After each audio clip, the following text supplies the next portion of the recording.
keluarga, maka utamakan dakwah. Utamakan keluarga. Artinya ketika dalam keluarga kita harus andil dalam perjuangan dakwah. Sebaliknya ketika kita sedang melaksanakan tugas dakwah, utamakan keluarga. Maksudnya tanya kabar keluarga di rumah seperti apa, telepon atau jangan jadikan alasan perjuangan dakwah sebagai pelarian kita untuk tidak ingin kumpul dengan sebuah keluarga.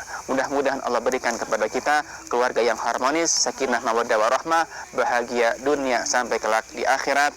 Amin amin ya rabbal alamin. Wallahu a'lam bishawab. Ragam sunnah nabawi para pemirsa Al-Bahjah TV dimanapun Anda berada. Baik, kemudian kami akan menyampaikan tentang kesimpulan dari dua tema yang telah kami sampaikan. Yang pertama adalah tentang masalah adab di dalam bertetangga. Tetangga punya hak penting untuk kita laksanakan. Kita harus baik dengan mereka. Walaupun mereka bukan siapa-siapa kita, bukan kerabat kita, tapi kita pun harus berbuat baik dengan mereka. Apalagi jika tetangga kita adalah kerabat, saudara kita, saudara seayah, ataupun misalnya sepupu, ataupun kerabat-kerabat yang masih punya hubungan dengan kita. Kemudian dalam adab bertetangga juga adalah kita harus senantiasa mengingatkan mereka di dalam kebaikan. Ajak mereka kepada hal baik. Jika mereka terjatuh kepada hal yang haram, kita ingatkan tentunya dengan cara yang sopan, dengan cara yang indah. Kemudian adab berikutnya juga adalah bagaimana kita harus senang berbagi dengan mereka. Jangan kita hanya kenyang sendiri, ternyata tetangga di sebelah ternyata dia kelaparan. Jangan sampai kita hanya masak makanan enak, tetangga hanya mendapatkan aroma sedap tanpa bisa mencicipi makanan yang kita masak. Ketika dia butuh pun kita harus siap untuk membantunya. Andaikan kita pun tidak punya kemampuan, bagaimana caranya kita punya upaya untuk menolong atau membantu kebutuhan tetangga kita.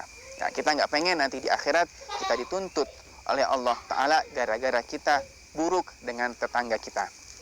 Yang terakhir adalah bagaimana sikap kita harus sabar menghadapi perilaku yang beraneka ragam dari tetangga kita. Ini kesimpulan tentang adab bertetangga. Kemudian kesimpulan dari tema masalah tentang adab berkeluarga adalah bahwasanya di dalam sebuah keluarga, prinsip kita yang pertama adalah kita punya rasa tanggung jawab. Masing-masing harus bisa menjaga anggota keluarganya dari apa? Dari hal-hal yang Allah haramkan. Ajak mereka kepada kewajiban. Jika ada di antara mereka meninggalkan kewajiban, ingatkan mereka untuk bisa patuh dengan kewajiban-kewajiban syariat. Kemudian adab berikutnya adalah yang tua harus sayang kepada yang lebih kecil, yang lebih muda darinya, dan yang lebih kecil harus punya rasa hormat, rasa takzim kepada yang lebih tua. Jaga silaturahmi keluarga kita, jangan kita putus. Andaikan di antara mereka pun ada yang berbuat jahat, berbuat zalim, tidak baik sama kita, bukan hak kita atau tidak seharusnya kita untuk membalas perilaku mereka dengan keburukan kembali, karena itu akan semakin memperjauh hubungan silaturahmi antara kita dengan mereka.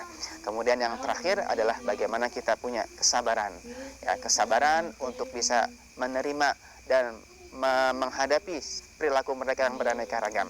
Yang terakhir juga adalah bahwasanya harus kita pegang prinsip guru kita Buya Yahya, apabila di antara kita adalah sebagai pejuang-pejuang dakwah. Ketika di dalam keluarga, utamakan dakwah, artinya ajak mereka untuk ikut andil dalam dakwah. Ketika dalam tugas dakwah, sedang tugas dakwah, maka utamakan keluarga, artinya tanya tentang kabar-kabar mereka ketika di rumah. Mudah-mudahan Allah berikan kepada kita semuanya kemudahan untuk selalu bisa mengamalkan sunnah-sunnahnya Nabi SAW. Allah berikan kita keindahan dengan keluarga kita, dengan tetangga kita, dengan semua orang yang ada di kanan kiri kita. Dan semoga Allah jadikan hubungan kita hubungan yang baik, keluarga yang sakinah, mawaddah warahmah, muqaddimah, bahagia kelak nanti di surganya Allah Subhanahu wa taala. Amin ya rabbal alamin. Dan kami ajak kepada semua para pemirsa, para sahabat ragam sunnah untuk selalu mengamalkan hal-hal kecil dari sunnahnya Nabi. Jangan pernah meremehkan sunnah-sunnah Nabi sekecil apapun.